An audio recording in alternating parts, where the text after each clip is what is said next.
दसरा मेळाव्यात जमलेल्या लोकांसमोर धनंजय मुंडेंनी एक गणित मांडून दाखवलं। या गणितानंतर जरांगे चांगले चिडले। माझ्या नादी लागू नका, नाहीतर मुंडे बहीण भावांचं राजकीय करिअर संपवून टाकेन असा इशारा जरांगे पाटलांनी दिलाय। या निमित्तानं बीडमध्ये जरांगे विरुद्ध मुंडे असा एक संघर्ष सुरू झालाय। मात्र जरांगे आणि मुंडेंमध्ये ठिणगी कशावरून पडली पाहूयात हा एक स्पेशल रिपोर्ट। त्याला एकदा सांगतो माझ्या नादी लागू नको, आणखीन तो आले देवावर होईल। मग रक्ताने हात भरलेल्या लोकांनी माझ्या जातीवर बोलायचं नाही। तू जर माझ्या नादी लागला इथून पुढे तर तुला सांगतो मी दोघाचा बाजार उठेल।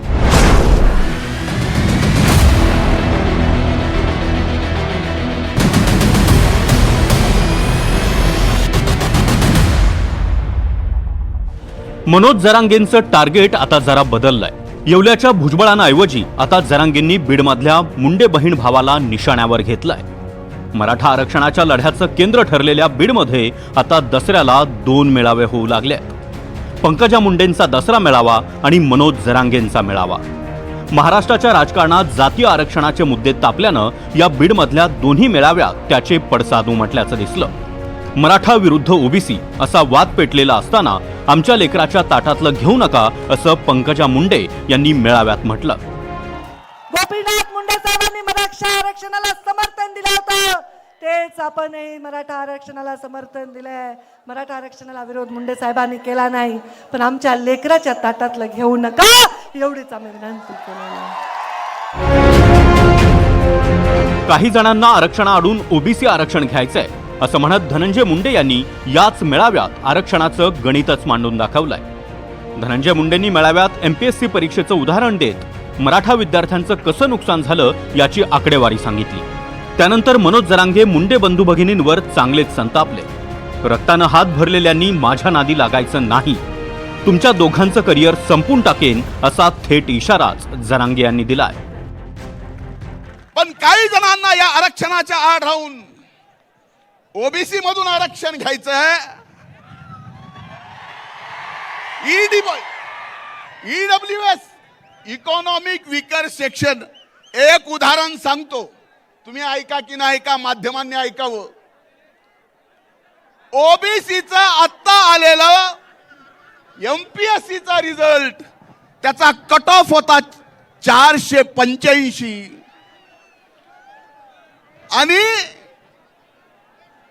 स्पेशल विकर सेक्शनचा निकाल 450, म्हणजे 450 मार्क जर मी मराठा समाज म्हणून, इतर स्वर्ण समाज म्हणून मला जे कुठलंच रिझर्वेशन मिळत नाही, मी जर इकॉनॉमिक विकर सेक्शन मध्ये भरला असतो तर 450 पास झाला असतो। प्रमाणपत्र घेऊन ओबीसी आल्यानंतर मात्र 480 घेतलं तरी नापास आहे। कुणाला फसवता आहे? त्याला एकदा सांगतो माझ्या नादी लागू नको, आणखीन तो आले देवावर होईल। मग तुला मी क्लिअरच सांगतो, शहाणपणा करायचा नाही, तू तुपलं नीट राहायचं। तू दादा फादान मी असले मोजीत नसतो। रक्ताने हात भरलेल्या लोकांनी माझ्या जातीवर बोलायचं नाही, माझ्यावर बोलायचं नाही। तू जर माझ्या नादी लागला इथून पुढे तर तुला सांगतो मी दोघाचा बाजार उठीन तुमचा। परत परत क्लिअर सांगतो, तसलं ते ताकाला जाय आणि ते गाड गल्लप तसले धंदे नसतात माझ्यापाशी। शक्य म्हणजे माझ्या संग खेळू नको, तू चांगल्या चांगल्या नेत्या संग घ्या। आणि तो यामुळे अजित पवार सुद्धा कार्यक्रम लावीन मी। माह्या आणि माह्या जातीच्या तुम्ही आणखीन तरी नादी लागू नका। छगन भुजबळचं ऐकून तुमचा लई देवारा होईल, तुम्हाला सांभाळायला वाचायला कोणी येणार नाही। इतक्यावरच जरांगे थांबले नाहीत, तर मुंडे बहीण भावाविरोधात राजकीय युद्धाची घोषणाच त्यांनी केली आहे। मुंडे बहीण भाऊ ज्यांच्या ज्यांच्या प्रचाराला येतील ते मराठ्यांचे असले तरी त्यांना पाडू असा इशाराच जरांगे यांनी दिलाय।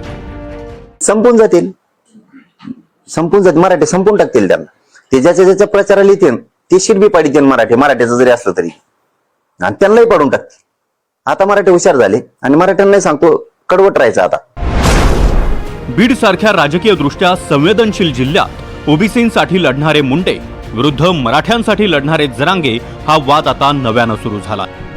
मराठा समाजाला एसईबीसी म्हणून 10% आरक्षण मिळालं, पण दुसरीकडे ईडब्ल्यूएस आरक्षणातून हजारो मराठा मुलं बाहेर पडली।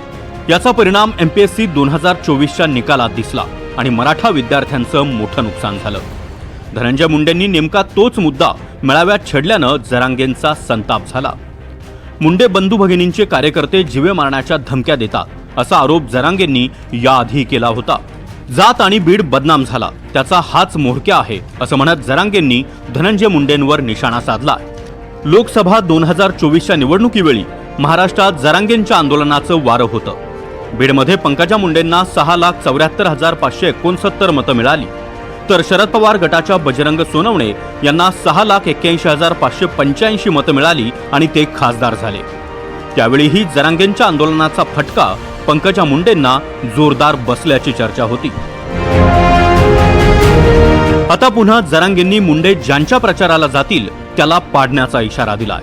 त्यामुळे बीडमध्ये जरांगे विरुद्ध मुंडे हा संघर्ष आणखी तापणार आहे. एकीकडे जरांगे धनंजय मुंडेंविरोधात आक्रमक झालेले असताना तिकडे धनंजय मुंडेंच्या पहिल्या पत्नी करुणा शर्मा यांनी देखील धनंजय मुंडेंबद्दल एक गंभीर भाकीत केलाय. 4 महिन्यात धनंजय मुंडेंची आमदारकी जाईल असा दावाच त्यांनी केलाय. धनंजय मुंडेंनी दसरा मेळाव्यात शेरो शायरी केली होती. त्यालाच उत्तर देत करुणा शर्मा मुंडेंवर संतापल्या. आग तो लगी थी घर में, दोस्त ने आके पूछा घर में आग लगी है तो बचा क्या है. मैंने दोस्त का कहा मैं बचा हूं, तो दोस्त ने कहा अगर तू बचा है तो जला क्या है. स्वतःच्या घरामध्ये बाजारू लकडी आणून स्वतः आग लावणारा तू आग लाव्या आहे. लक्षात ठेवा, जे घर तू जाळला, जे रस्सी तुझी जळली आहे, आता तुझे बल नाही गेले, पण लवकरच लवकर येणारे 4 महिन्यामध्ये तुझी आमदारकी रद्द होणार आहे. बीडमधल्या संतोष देशमुख हत्या प्रकरणी वाल्मिक कराडवर गुन्हा दाखल झाल्यानंतर धनंजय मुंडेंचं मंत्रिपद गेलं. त्यावेळी धनंजय मुंडेंचं मंत्रिपद जाण्याआधी काही दिवस करुणा शर्मा यांनीच त्या संदर्भातलं ट्विट केलं होतं. त्यामुळे करुणा शर्मा यांच्या या इशाऱ्याला आता अधिक महत्त्व आलंय. Bureau report, NDTV Marathi, Mumbai.